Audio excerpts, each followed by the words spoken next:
नमस्कार दोस्तों, आप सभी का स्वागत है झारखंड कनेक्शन में। मेरा नाम है राजीव और हम लेकर आए हैं एक खास सीरीज जिसमें हम आपको मुलाकात कराएंगे झारखंड के सियासी सुरमाओं से और जानेंगे उनके बारे में और उनके विचारों को सामने रखेंगे। आज के जो हमारे गेस्ट हैं वो कोई परिचय के मोहताज नहीं है। ये जेएमएम के गठन से लेकर आज तक एक सच्चे सिपाही की तरह जुड़े रहे हैं। इन्होंने कई बार विधायक और मंत्री पद भी संभाला है। इनकी गिनती जेएमएम के बड़े कुर्मी चेहरे में होती है। अब वो दिल्ली जाने की तैयारी कर रहे हैं। बिना आपका ज़्यादा समय लिए हुए चलिए मिलते हैं उनसे और करते हैं थोड़ी बातें। सबसे पहले आपको बहुत बहुत धन्यवाद जो आप मेरे को बहुत थोड़ा अपना कीमती वक्त दिए मेरे को। और आपको बधाई भी देना चाहेंगे आपको लोकसभा 2024 इलेक्शन के लिए।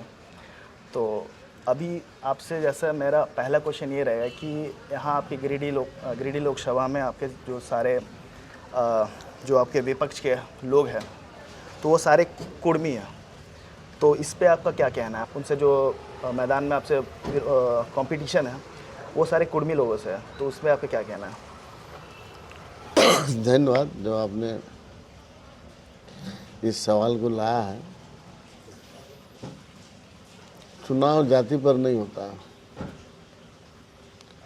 और चुनाव एक संघर्ष होता है, एक विचारधारा होता है और हम उस विचारधारा के पक्ष में हैं जिस विचारधारा में आम आवाम सुख शांति से रहे।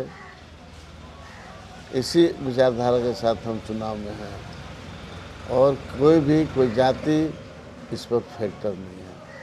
और एक ही जाति में मान लीजिए आप लोग बोल रहे हैं 3 है, हो सकता है 5 हो, 7 भी हो सकता है। और ये क्लियर जब होगा तब हम आपको बताएंगे कि हमारा स्थान कहाँ पर है। लेकिन अभी जब तक उम्मीदवारी नहीं हो जाता है सबका तब ये बताना उचित नहीं होगा कि कौन कितना और कहाँ कैसे।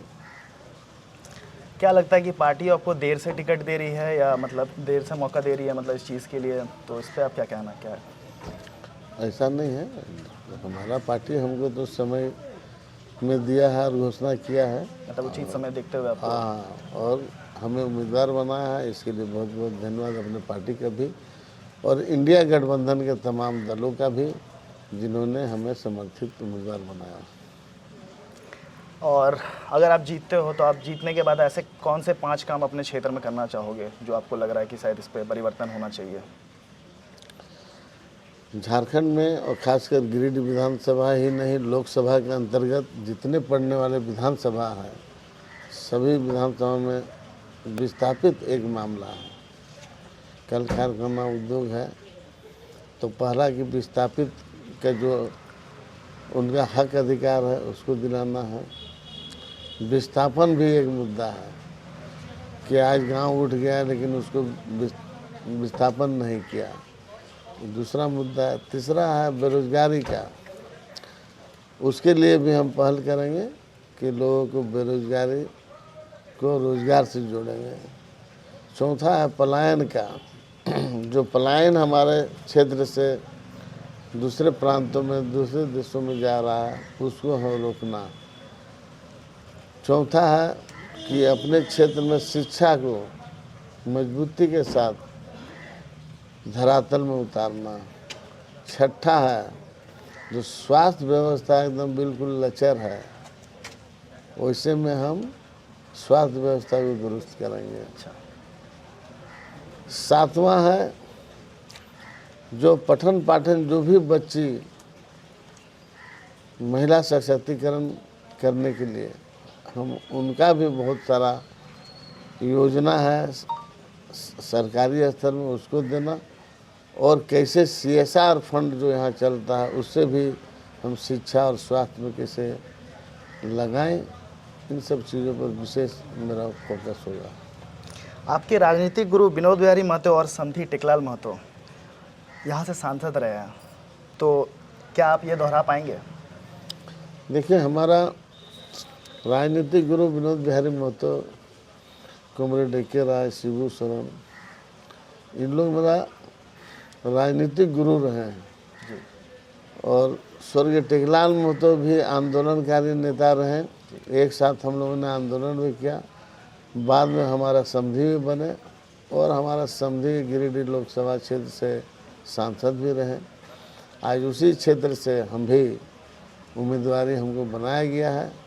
हम उम्मीद करते हैं कि उनके समय का और आने वाले दिनों का जनता आकलन करते हुए इस बार मतदान हमको देगा, ऐसा विश्वास हम जनता के प्रति मेरा है।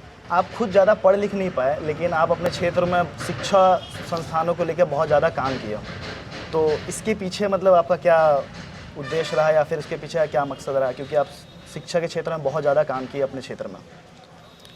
देखिए, ये तो बहुत लंबा हो जाएगा बोलने से, लेकिन वो नहीं, एक सीधा सा आपको बता दें हम कि हमारा राजनीतिक गुरु विनोद बिहारी महतो है, उनका एक नारा था भी, सभी लोग जानता है, जो काफ़ी हिट है, पढ़ो और लड़ो।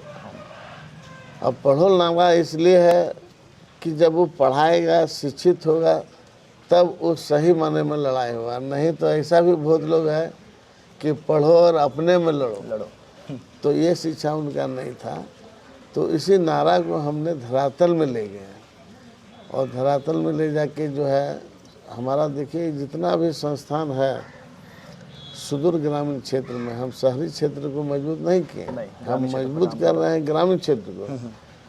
और ग्रामीण क्षेत्र को मजबूत करके आज हम शिक्षा के साथ को देखते हुए क्षेत्र में हम अभी नया चीज़ में हम रोजगार देने के लिए पलायन ने उसके लिए टुंडी में करीबन 100 एकड़ रेती भूमि में हम बांस का खेती करा रहे हैं टाटा स्टील फाउंडेशन के तहत जरिए, जो वो रोजगार मुखी यहाँ के नौजवान हो।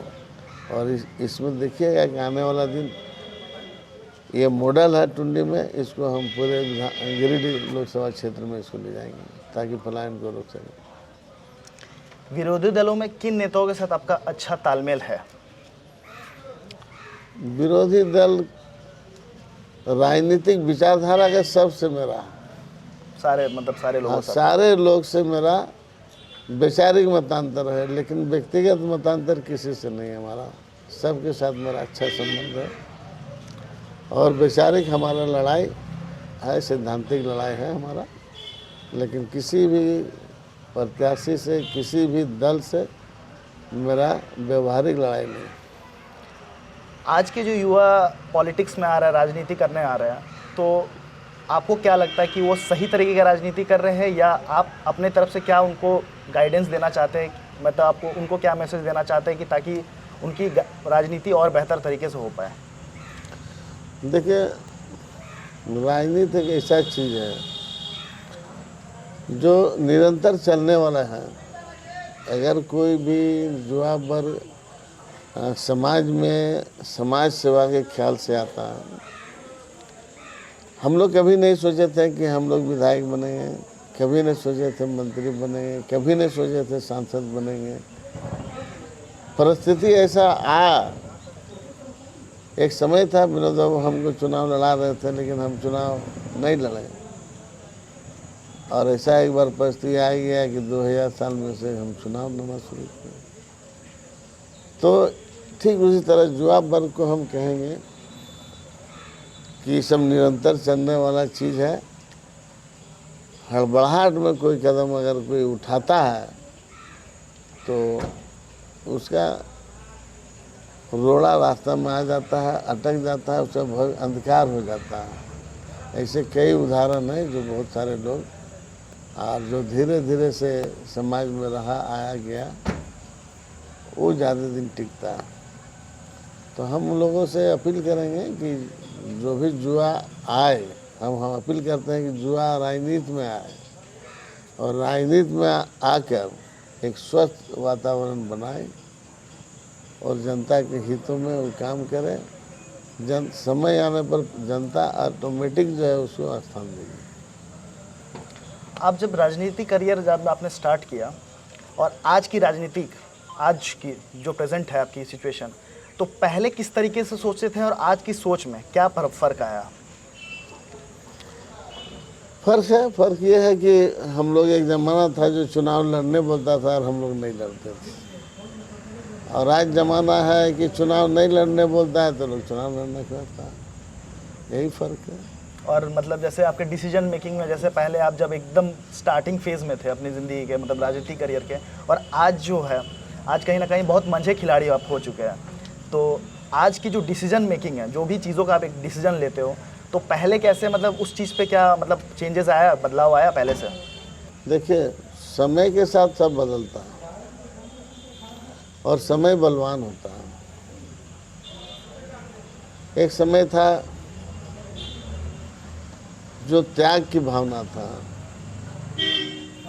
लोग त्याग की भावना से राजनीति करते थे, अपेक्षा कुछ नहीं था। और आज वो चीज़ नहीं है, आज लोग अपेक्षा ही अपेक्षा है, त्याग कुछ करना नहीं है। तो दोनों मनता है। कभी आपको दूसरे पार्टी से ऑफर मिला? बहुत सारा पार्टी से मिला। ऐसा नहीं है कि कोई पार्टी, बहुत सारा पार्टी अभी भी ऑफर है, तो ऑफर से हम लोग नहीं जाते ना। कभी आपको पार्टी बदलने का मौका मिले या फिर आपको मन करे, तो किस पार्टी में मतलब आपका ठिकाना हो सकता है? मौका मिलने का तो बता दिए आपका, बहुत सारा मौका मिला, बहुत मिल भी रहा है, ऑफर भी बहुत है, लेकिन हम लोग कहीं भी नहीं गए और न कभी जाएंगे। क्योंकि आप तो अब शुरू से हाँ, शुरू इसके साथ से ही गए। रहे और शुरू से इसका नतीजा है कि आज हम लोकसभा के बारे में सोचे नहीं थे और लोकसभा का टिकट मिल गया। आप देख रहे हैं जो अपेक्षाएं लोग रखता है उसको टिकट नहीं मिलता है। आज टिकट आज हम लोग के पीछे घूम रहा है, जानता ना नहीं। 2024 लोकसभा इलेक्शन की तैयारी आपकी कैसे चल रही है? देखिए, अभी जनता के बीच हम गए नहीं हैं। अभी जितना भी हमारा कार्यक्रम चल रहा है सब अपना और गठबंधन दल के कार्यकर्ता और नेता से मिलना जुलना हो रहा है। नॉमिनेशन के बाद हम आम पब्लिक जनता के बीच जाएंगे और अपने चिर परिचित जो मांगे अभी हम आपको बताएं, उन मांगों को लेकर, और ये तानाशाह सरकार जो केंद्र में बैठा हुआ है, जो बोलता है अच्छा दिन आएगा, उनको ये जनता को बताएं कि अब अच्छा दिन नहीं, अब जो ये सब जुमलाबाजी करने वाला का अब जाने का दिन आएगा। इसलिए 2024 में आप हम लोग को मतदान करें और इंडिया गठबंधन के हाथों को मजबूत करें। और इसी के साथ इस वीडियो का होता है अंत। हाँ, मालूम है मुझे कि ये वीडियो मतलब बहुत लंबा नहीं था, बहुत सारे क्वेश्चंस मैं नहीं पूछ पाया क्योंकि इनके पास थोड़ा टाइम का पाबंदी था, बिकॉज अभी झारखंड में इलेक्शन का टाइम है। बट इन्होंने हमें प्रॉमिस किया कि जब भी फ्यूचर में हमारी मुलाकात होगी तो हम लोग काफ़ी डीप कॉन्वर्सेशन करेंगे, और उन्होंने हमें प्रॉमिस भी किया है कि वो हमारे साथ थोड़ा वक्त और ज़्यादा बिताएंगे। तब तक के लिए सभी झारखंड भाइयों को जोहार। मिलते हैं नेक्स्ट वीडियो में।